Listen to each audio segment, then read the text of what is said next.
Hello guys, welcome back. In this video, I'll show you how to create and display WordPress custom post types. Let's get started. So what you can do is you can head over and then just install this pod's custom content types and fields. Click on this install right here in order to install this particular plugin. Once you have installed this, just head over and then click on this activate option right here in order to activate it. Now, as you can see, pods has been installed, so head over and click on this pods admin right here. Now let's first create. So let's click on this create right here and you can add in here by clicking on this create new. And then you can put in here content type. So you can choose in here a custom type, custom taxonomy or anything. So let's choose in here custom post type.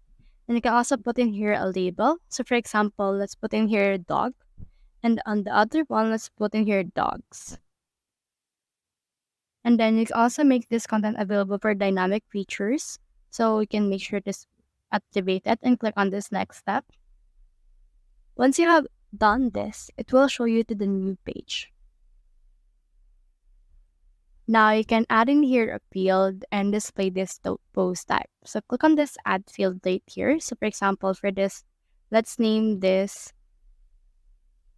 GS, and then the name will be GS as well. You can also add in here a description as well as a field type for this one. So let's head over and click on this save new field. So you can head over and then just add it according to your liking. You can move more field for this one if you want. But once you're done with that, just click on this save pod right here in order to save your progress. Now you also have the option to import and export progresses or pods. So just head over and then just do so in order to make and create some pods that you can actually show the custom post types. So that's the whole process. If you have found this video helpful, simply leave a like below or subscribe because let's reach more people. See you soon.